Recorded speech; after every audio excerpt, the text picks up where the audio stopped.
हम ये 4 एलिमेंट देखते हैं, फिर आएंगे वापस से क्रिएटिविटी और इसके रिलेशनशिप में डाइवर्जेंट और कन्वर्जेंट थिंकिंग पे, जिससे एक क्वेश्चन मिनिमम आता है हर साल। उठा के देख लो पेपर, चाहे ऑनलाइन हो ऑफलाइन हो, कोई भी पेपर हो किसी भी तरह का। अगर हम देखते हैं क्रिएटिविटी के कुछ तत्व हैं 4, इनसे क्वेश्चन पूछा जा सकता है, पूछा गया है इस बार भी। क्रिएटिविटी के तत्व यानी रचनात्मकता के तत्व, एलिमेंट्स ऑफ क्रिएटिविटी 4 एलिमेंट्स हैं। FFOE ये ट्रिक कह लीजिए आप इसको, या निमोनिक मैं कहती हूँ आपको, बहुत सारे टॉपिक के निमोनिक्स मैंने दिए हुए हैं, यानी वो शॉर्ट फॉर्म, जैसे पियाजे की SPCF है, अभी हम पढ़ रहे थे थोड़ी देर पहले कुछ और है, ठीक। तो ये क्या है FFOE, यानी फर्स्ट है फ्लुएंसी, यानी कोई व्यक्ति है तो उसमें ये 4 लक्षण पाए जाएंगे क्रिएटिविटी को लेकर के। एक है F फॉर फ्लुएंसी, यानी धारा प्रवाहिता, यानी कोई प्रॉब्लम उसके सामने रखो, वो दुनिया भर के थॉट्स, दुनिया भर के आइडियाज दे देगा। ऐसा नहीं है किसी चीज को सॉल्व करने का एक ही तरीका है, मल्टीपल थॉट्स हैं उसके पास, मल्टीपल वेज हैं। फ्लुएंसी है, जैसे आप बोलते भी हैं तो अटक नहीं रहे, मल्टीपल वेज हैं बोलने के।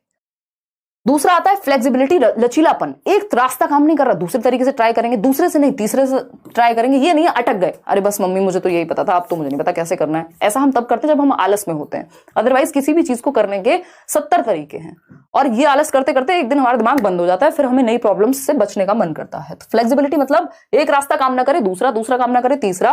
वो कहा जाता है ना कि भाई आपका जो अल्फाबेट है उसमें कितने लेटर्स हैं, 26। तो अगर प्लान A काम ना करे B ट्राई करो, B ना करे C ट्राई करो, Z तक बहुत सारी चीजें हैं। तो ये फ्लेक्सिबिलिटी है कि आप अटक नहीं रहे एक जगह पे। फिर आता है थर्ड, है ना, इसका मतलब आपको रिलेशनशिप्स में बिल्कुल नहीं लेके जाना है कि पर्सन A काम नहीं कर रहा है तो पर्सन B पे ट्राई करेंगे, पर्सन B काम नहीं कर रहा तो ये इसको दिल पे ले जाते हैं। कई लोग रियल जीवन में फॉलो करने लगते हैं, तो आपका जीवन जो है थोड़ा सा अशांतिपूर्ण हो सकता है अगर आप ये रिलेशनशिप्स में अप्लाई करते हैं। इतनी फ्लेक्सिबिलिटी, है ना, थोड़ी बहुत रिजिडिटी भी चाहिए होती है, बट ठीक है, फ्लेक्सिबिलिटी होनी ही चाहिए। ओरिजिनल यानी ओरिजिनलिटी एक चीज है, ओरिजिनलिटी बोले तो मौलिकता, यानी आपके जो थॉट्स हैं वो मौलिक हों। ऐसा नहीं है किसी ने कुछ किया आपने भी वही कॉपी कर दिया, तो उसको फिर हम क्रिएटिविटी नहीं कहेंगे, उसको कुछ डिफरेंट करना नहीं कहेंगे। फिर आता है फोर्थ इलैबोरेशन, यानी विस्तार, यानी अब जो भी आपने सॉल्यूशन निकाला है, जो भी ओरिजिनलिटी से आइडिया आया है, नोवेलिटी से आइडिया आया है, उसको इलैबोरेट करें, उसको देखें रियल लाइफ इंप्लीकेशन क्या है, कैसे उसको विस्तृत रूप से यूज करेंगे। तो ये हैं 4 एलिमेंट FFOE। आगे बढ़ते हैं। JP गिलफर्ड एक व्यक्ति हैं, जॉय पॉल गिलफर्ड। इन्होंने क्रिएटिविटी में मतलब अगर हम बात करें डाइवर्जेंट थिंकिंग में 2 प्रकार की थिंकिंग दी है। एक है डाइवर्जेंट थिंकिंग, दूसरी है कन्वर्जेंट थिंकिंग। कन्वर्जेंट को अभिसारी चिंतन कहते हैं, अभिसारी सोच कहते हैं। डाइवर्जेंट को अपसारी चिंतन कहते हैं। ठीक है बात इतनी। अब अपसारी का मतलब होता है दिशाओं में जाना। ये जो डाइवर्जेंट थिंकिंग है इसी को इन्होंने क्रिएटिविटी से जोड़ा है, ये आप याद रखेंगे, अभी समझ में भी आ जाएगा। रचनात्मकता से किसको जोड़ा है? अपसारी चिंतन को। रचनात्मकता से जोड़ा है अपसारी चिंतन को। ठीक। कन्वर्जेंट थिंकिंग यानी अभिसारी चिंतन को किससे जोड़ा है? इंटेलिजेंस से। अब इंटेलिजेंस क्या कहानी है? इंटेलिजेंस का मतलब है आपकी वही रीजन करने की, अडेप्ट करने की एंड ऑल एबिलिटी, बुद्धि से। अभी समझेंगे ये कहानी, आपको भी समझ में आ जाएगी। देखिएगा, अपसारी चिंतन यानी डाइवर्जेंट थिंकिंग। आपको कोई एक प्रॉब्लम दे, आप कहते हैं 36 सॉल्यूशन तैयार हैं, इसको ऐसे भी कर सकते हैं, ऐसे भी कर सकते हैं, ऐसे भी कर सकते हैं। अच्छा पॉल्यूशन कम करने की बात है, कैसे कर सकते हैं? अच्छा ये कर सकते हैं, पौधे लगा सकते हैं, फलाना काम कर सकते हैं, ये ऑड इवन रूल लगा सकते हैं, कुछ और कर सकते हैं। 70 तरीके दिमाग में आएंगे एक प्रॉब्लम के, यानी ये ओपन एंडेड होगा। जैसे आप ऐसे टाइप क्वेश्चंस लिखते हैं तो उसमें आपके थॉट्स आते हैं, ओपन एंडेड होता है, कोई एक सिंगल आंसर नहीं है। आप डिफरेंट डिफरेंट दिशाओं में, डाइवर्जेंट का मतलब ही है दिशाओं में, डिफरेंट डिफरेंट दिशाओं में, D for divergent, D for different दिशाएं। ठीक है जी। तो ओपन एंडेड मतलब मुक्त उत्तर। एक होता है क्लोज्ड एंडेड प्रश्न, ऐसे भी पूछ लिया जाता है। ओपन एंडेड प्रश्नों के लिए आपको बढ़ावा देना, ये एक पॉजिटिव बात है। अगर आप बात करते हैं किसकी, पूरी शिक्षण प्रक्रिया की, तो आपको बच्चे के ओपन एंडेड थॉट को डेवलप करना है, उसके मुक्त उत्तर देने वाली चिंतन को विकसित करना है। मुक्त उत्तर क्या है? आप कह रहे हैं भाई पॉल्यूशन ज्यादा होने के रीजंस क्या हैं? अब इसमें बच्चा 70 तरह के रीजन बता सकता है, वो मुक्त है, वो ओपन है, वो फ्री है। लेकिन आपने कहा कि भारत की राजधानी बताओ, ये हो गया क्लोज एंडेड। या आपने कोई MCQ पूछ लिया, आपने कोई फिल इन द ब्लैंक पूछ लिया, है ना, फिल इन द ब्लैंक पूछ लिया आपने, ट्रू फॉल्स पूछ लिया, ट्रू है कि फॉल्स है, एक ही आंसर है आपके पास, है ना, वन वर्ड आंसर पूछ लिया। ये सब क्या है? क्लोज एंडेड है। इसमें आप बुद्धि का तो इस्तेमाल कर सकते हैं। भाई आपको अगर 4 ऑप्शंस में से एक ऑप्शन चूज करना है तो आपने अपनी इंटेलिजेंस का इस्तेमाल किया। जब आप पेपर में भी जाएंगे कोई क्रिएटिविटी थोड़ी लगाएंगे, कुछ नया थोड़ी कर देंगे, वहां 5वां ऑप्शन लिखाएंगे खुद से, नंबर ही नहीं मिलेंगे। तो वो क्लोज एंडेड क्वेश्चन है जिसमें आप अपनी बुद्धि का तो यूज कर रहे हैं छांटने के लिए, चूज करने के लिए, जवाब देने के लिए, लेकिन नया कुछ नहीं कर रहे। नया कुछ करने के लिए आपको डाइवर्जेंट थिंकिंग करनी पड़ेगी, अब सारी चिंतन करना पड़ेगा, ओपन एंडेड थॉट होना चाहिए। तो आपको बच्चे में डाइवर्जेंट थिंकिंग को, ओपन एंडेड थॉट को बढ़ावा देना है। ठीक, रिलेटेड टू क्रिएटिविटी यानी रचनात्मकता से जुड़ा हुआ है। Out of the box, league से हटके सोचना, कुछ डिफरेंट सोचना। सब इधर जा रहे हैं, हम इधर जाएंगे, मतलब जानबूझ के दीवार में सर मारना नहीं, बट कुछ डिफरेंट, हटके सोचना, एक नया आइडिया लाना, है ना। किसी ने तो आउट ऑफ द बॉक्स सोचा होगा, तभी वो आप मच्छर मारने वाला रैकेट बहुत सारे लोग यूज करते होंगे, है ना, और मच्छरों को उड़ाते रहते होंगे, ऐसे उनकी लाशें बिछ जाती होंगी उसके अंदर। क्या है वो? किसी ने तो आउट ऑफ द बॉक्स सोचा होगा ना। इलेक्ट्रिसिटी पहले से थी, करंट पहले से था, वो रैकेट पहले से आते होंगे उस तरह के, लेकिन किसी ने तो कुछ डिफरेंट सोचा। तो out of the box thinking, creativity, open ended thought उसमें लगा, 70 चीजें ट्राई की होंगी, सोचा होगा, तब जाकर के एक चीज निकल करके आई होगी। ठीक है, कोई दिक्कत, कोई परेशानी? थोड़ा रुक के पानी पी लीजिए। अरे अरे नहीं, सब बढ़िया चल रहा है एकदम। देखो, मल्टीपल सॉल्यूशंस यानी एक चीज के 70 सॉल्यूशन आपके पास हैं। 70 मतलब कई सारे, जबकि यहां पे एक सिंगल सॉल्यूशन होगा। लिमिटेड सॉल्यूशंस होते हैं अगर आप क्लोज्ड एंडेड की बात करें, जैसे एमसीक्यू सॉल्व कर रहे हैं, लिमिटेड ऑप्शन है, एक ही सही होगा, फिल इन द ब्लैंक है, ट्रू फॉल्स है, टू द पॉइंट कोई बात वन वर्ड में पूछी जा रही है।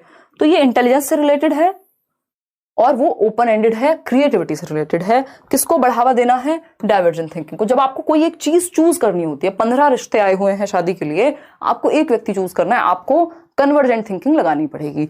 ठीक है ना, कि चूज करना है तो इंटेलिजेंस का प्रयोग करके आप ऑप्शंस को कम करते जाते हैं धीरे धीरे। जब आप डिसीजन लेते हैं फाइनल, तो आप कन्वर्जेंट थिंकिंग का प्रयोग करते हैं। और जब आप दिशाओं में सोचते हैं, आप निकले पूरे जहान में, मम्मी लेके आओ जितने भी रिश्ते हैं सब देख लेंगे, शादी.com से लेकर के और क्या क्या, ये क्या है, अब सारी चिंतन है, आप अभी डाइवर्जेंट थिंकिंग कर रहे हैं। लेकिन जब आप चूज करते हैं फाइनली कोई भी एक डिसीजन लेना, वो कन्वर्जेंट थिंकिंग है। ये फालतू एग्जांपल्स इसलिए ले रही हूं क्योंकि ये याद रहते हैं आप लोगों को। ठीक है, तो ये बेसिकली एक सिंपल बात हुई। ठीक, तो डाइवर्जेंट थिंकिंग में आप दिशाओं में सोचते हैं। जब आप फाइनली एक पॉइंट पे आते हैं तो आप दिशाओं से एक पॉइंट पे आते हैं। इसको ऐसे भी देख सकते हैं एक चार्ट के माध्यम से। मैं ज्यादा डिटेल में जा रही हूं, बट अगर आपका कॉन्सेप्ट बेहतर होगा इस बार के सीटेट में तो अच्छा ही है। एक पॉइंट से दिशाओं में जाना डाइवर्जेंट थिंकिंग है। आपको एक थॉट दिया, अच्छा पॉल्यूशन को कम करने का सोल्यूशन बताओ, 5 तरीके आपने दिमाग में निकाल लिए। अच्छा, जेंडर बायसनेस क्यों है, सोचो। आपके दिमाग ने चारों तरफ दौड़ लगाना शुरू कर दिया, डाइवर्जेंट थिंकिंग शुरू हो गई, बच्चे आपस में बहस कर रहे हैं, अलग अलग आइडियाज आ रहे हैं। ये हुआ डाइवर्जेंट यानी दिशाओं में। लेकिन आपसे पूछा कि 4 स्टेट्स की कैपिटल्स बताओ, कोई भी 4 स्टेट बता दिए या कोई भी 4 अपने मन से बोलने को कहा, तो इसमें ज्यादा ऑप्शंस नहीं होंगे। आप अलग अलग दिशाओं से, पूरी दुनिया में जितनी कैपिटल्स होंगी वहां से आप भारत के 4 स्टेट पे आएंगे। या फिर अगर कोई भी आपको उत्तर दे दिया, तो आप जब अलग अलग दिशाओं से एक पॉइंट पे आते हैं तो ये कन्वर्जेंट है कि इतने सारे रिश्ते थे, एक चूज कर लिया आपने, ये है कन्वर्जेंट थिंकिंग।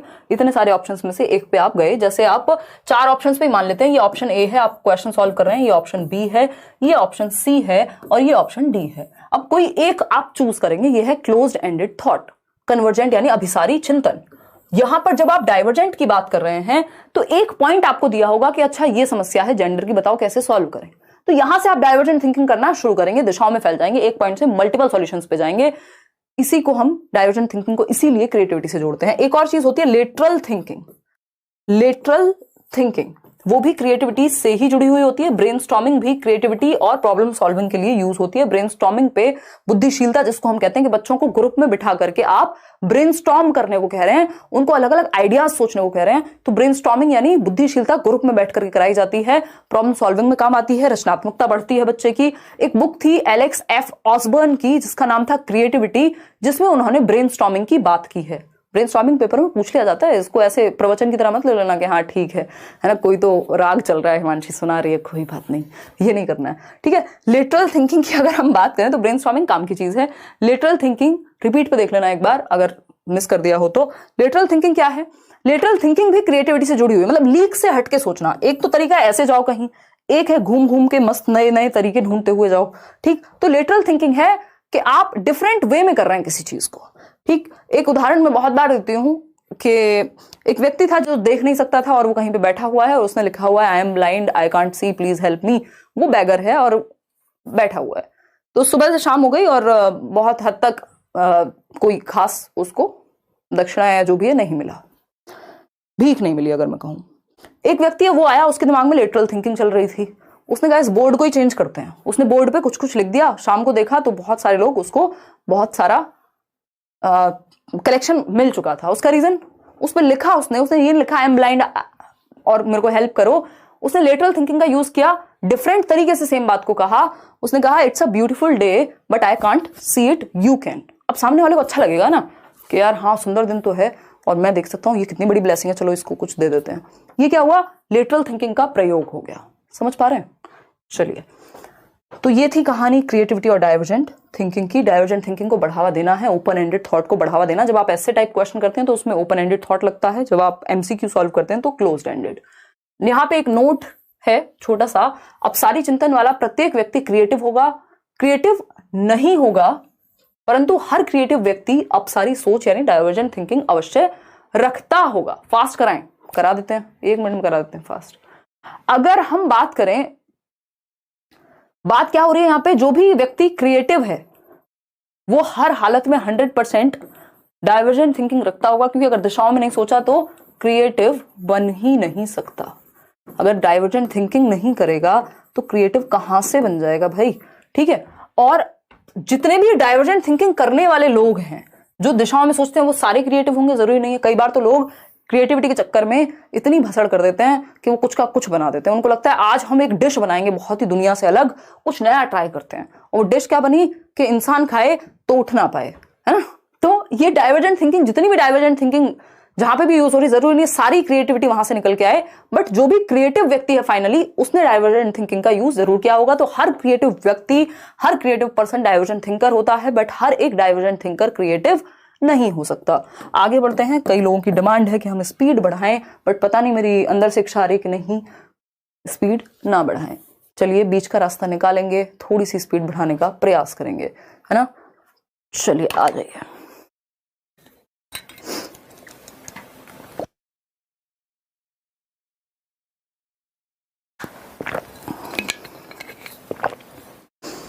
नो स्पीड, चलिए ठीक है, देखते रहिए। गिफ्टेड चिल्ड्रन यानी प्रतिभाशाली बच्चे 3 प्रकार के जनरली माने जाते हैं। वैसे तो गिफ्टेड का मतलब अगर आप सिंपल लेमैन लैंग्वेज में समझेंगे, एकदम आम भाषा में, तो इसका सिंपल से मतलब ऐसे देखा जाता है कि जिसका आईक्यू ज्यादा हो, जिसका आईक्यू 140 प्लस है, 130 प्लस है, उसको हम गिफ्टेड कह रहे हैं। लेकिन अगर इसको और थोड़ा सा डिवाइड करके देखें, कुछ लोगों का ये मानना है कि गिफ्टेड में भी 3 कैटेगरी हैं। ठीक, वो 3 कैटेगरी कौन सी है? एक है इंटेलेक्चुअली ब्राइट, दूसरा है टैलेंटेड बच्चे, और तीसरा है आपका क्रिएटिव बच्चे। ठीक है, तो इंटेलेक्चुअली ब्राइट में कौन आ जाएगा? जिसका आईक्यू बहुत हाई हो, जैसे एल्बर्ट आइंस्टाइन, जैसे हम कह सकते हैं डॉक्टर एपीजे अब्दुल कलाम, जिनका आईक्यू इंटेलेक्चुअली ब्राइट है, यानी बौद्धिक रूप से बहुत ब्राइट है। तो ये साइंस में, मैथ्स में या पढ़ाई में बहुत बेहतर होंगे। ठीक है ना।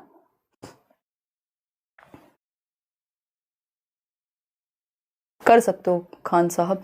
यार ये वाले क्वेश्चंस प्लीज आप बाद के लिए रख लिए, अभी ये सेशंस में बहुत एनर्जी लगती है, इस पे फोकस कीजिए, है ना। और क्वेश्चंस नहीं है ना, क्योंकि एक बार फ्लो टूटता है तो जो इंसान पढ़ रहा है बैठ करके, उसके लिए भी वो हो जाता है डिस्टर्बेंस। देखिए, इंटेलेक्चुअली ब्राइट यानी 140 प्लस आईक्यू, यानी बौद्धिक रूप से उज्ज्वल व्यक्ति, Einstein, doctor APJ Abdul Kalam, जितने भी लोग जिन्होंने भी हाई आईक्यू का प्रयोग कर, कोई मैथमेटिशियन हो सकते हैं, शकुंतला देवी को भी हम कह सकते हैं। फिर दूसरा टाइप आता है इसमें टैलेंटेड। टैलेंटेड कौन होंगे? सचिन तेंदुलकर। किसी एक क्षेत्र विशेष में आग लगा दी, आग मतलब मेटाफोरिकली, लिटरली नहीं। ठीक। क्रिएटिव की अगर हम बात करें तो कुछ नया, कुछ डिफरेंट क्रिएट करना। एमएफ हुसैन, पेंटिंग, कोई और संगीतीय क्षेत्र में हो सकता है, कुछ नया, कुछ डिफरेंट करने वाला व्यक्ति। ठीक, तो ये 3 कैटेगरी हो गई गिफ्टेड की भी। और गिफ्टेड बच्चे जनरली डाइवर्जेंट थिंकर पाए जाते हैं, आईक्यू उनका हाई होता है। तो इसमें 3 कैटेगरी है, इंटेलेक्चुअली ब्राइट, टैलेंटेड और क्रिएटिव की। तो गिफ्टेड चिल्ड्रन को कैसे पढ़ाना है? समृद्ध पाठ्यचर्या, ये याद रखिएगा, पूछा जाता है। एनरिच्ड करिकुलम यानी समृद्ध पाठ्यचर्या। एक होती है नॉर्मल, जो हमारा करिकुलम चल रहा है, उसमें और विशेष चीजें ऐड करके इनको और थोड़ी challenging, higher order thinking skills वाले क्वेश्चंस पे इनको अटकाया जाता है या इनको दिए जाते हैं, क्योंकि इनका दिमाग जो है वो ब्राइट है, इंटेलेक्चुअली ब्राइट है। तो जो चीजें नॉर्मल बच्चों को 2 मिनट में समझ में आती है, इनको एक में आ जाती होंगी या जल्दी समझ लेते हैं दूसरों के मुकाबले, तो बोर हो जाएंगे अगर इनको एनरिच्ड करिकुलम या चैलेंजिंग टास्क नहीं दिए जाएंगे। तो इनको चैलेंजेस पसंद होते हैं और इनके अकॉर्डिंग एक एनरिच्ड करिकुलम चलाया जाना चाहिए जिसमें एक्स्ट्रा इनके लिए क्विज हो सकती हैं, कोई स्टेट लेवल कंपटीशन हो सकता है, कुछ और हो सकता है जिसमें इनका दिमाग इन्वॉल्व रहे, इनके लिए एक्स्ट्रा इनपुट्स हो, समृद्ध पाठ्यचर्या हो, जिससे इनको आगे हम रिसोर्स के रूप में तैयार कर पाए देश के लिए, जिनमें उनके इंटरेस्ट के अकॉर्डिंग चैलेंजिंग टास्क होते हैं। और इंटेलेक्चुअली ब्राइट बच्चों को हॉट्स यानी हायर ऑर्डर थिंकिंग स्किल्स जैसे कंटेंट्स देने चाहिए, जो कि हम ब्लूम्स टेक्सोनॉमी में भी पढ़ेंगे, जिसमें दिमाग का स्तर ज्यादा प्रयोग हो।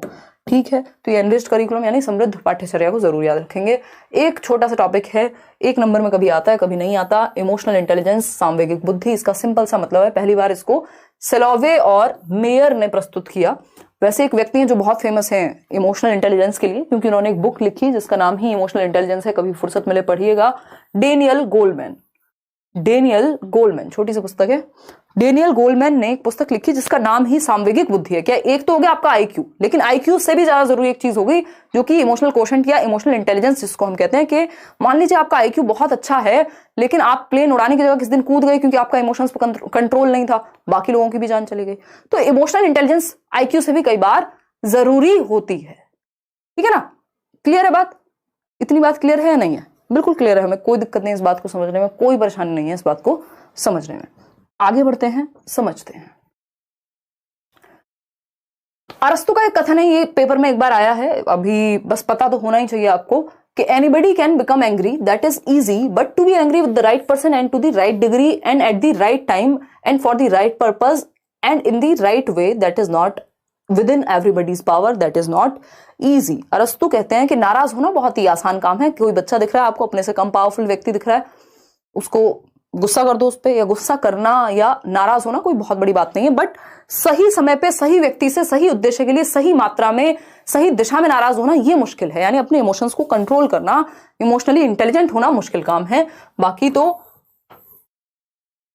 गुस्सा करना कोई मुश्किल काम नहीं है। तो इमोशनल इंटेलिजेंस है कि आप अपने इमोशंस के प्रति कितने अवेयर हैं, कितने अच्छे से उनको मैनेज करना जानते हैं। इमोशनल इंटेलिजेंस जो व्यक्ति रखता होगा, आप देख रहे हैं ये जो आप रेड लाइट पे देखते हैं सिग्नल पे, एक पूरा इसमें भी अलग अलग तरह की चीजें हैं। जो लोग भीख भी मांगते हैं तो उनको भी पता है, अगर आप अपने किसी दोस्त या इवन अपने भाई के साथ भी जा रहे हैं तो वो एक बार तो डायलॉग मार ही देंगे, अरे जोड़ी बनी रहे, है ना। ये क्या है? इमोशनल इंटेलिजेंस है कि अगर सच में जोड़ी वाला व्यक्ति होगा तो 2 पैसे दे ही जाएगा कि हाँ हाँ बिल्कुल खुश कर दिया, आज तो आपने, यही तो मैं चाह रहा था या चाह रही थी, है ना, ले लीजिए पैसे, कोई बात नहीं। मतलब बात यह है कि वो किसी की हेल्प करना is a different way, but ये जो प्रयोग है वाक्य का कि जोड़ी बनी रहे, ये प्योर इमोशनल इंटेलिजेंस का उदाहरण है कि उनको भी पता है कहाँ कौन सी बात करनी है, कैसे आपके साथ इमोशंस के साथ खेलना है, कहाँ पे। ठीक है ना। तो इमोशनल इंटेलिजेंस की विशेषताओं की अगर हम बात कर रहे हैं तो वो भी आपके इमोशंस के प्रति अवेयर हैं। इमोशनल इंटेलिजेंस की अगर आप बात कर रहे हैं, अटक रहा है वीडियो यार, पता नहीं आजकल इंटरनेट की कुछ समस्या तो है, कोई नहीं, चलने दो, मजा आ रहा है ना, बस मजा आना चाहिए। बहुत बढ़िया, देखिएगा अगर हम बात करें, लाइक शेयर करना आज मुझे भी याद नहीं है क्योंकि पढ़ाने के टाइम पे याद नहीं रहता। देखिएगा सोशल स्किल्स की अगर हम बात करें, सामाजिक कौशल यानी सोशली कैसे मैनेज करना है लोगों को, चीजों को, खुद के प्रति कितनी अवेयरनेस है, आत्म जागरूकता, आपको कैसा फील हो रहा है, आपको एंगर आ रहा है तो क्यों, आप अपने इमोशंस के प्रति ही अवेयर हैं, मोटिवेशन का क्या स्तर है, कैसे कंट्रोल कर रहे हैं, एम्पैथी है कि नहीं है, दूसरों के शूज में, दूसरों की स्थिति में खुद को डाल करके देख पाते हैं या नहीं, या फिर दूर दूर से सिंपैथी दिखाते हैं कि हाँ बहुत दुखी है तुम्हारे लिए और कोई दुख खास है नहीं। सेल्फ रेगुलेशन यानी सेल्फ नियंत्रण, स्व नियंत्रण, कि आप खुद को अगर रेगुलेट कर लेते हैं तो आपको कहेंगे कि हाँ आप इमोशनली इंटेलिजेंट हैं। एम्पैथी दूसरों के प्रति आप में है। सोशल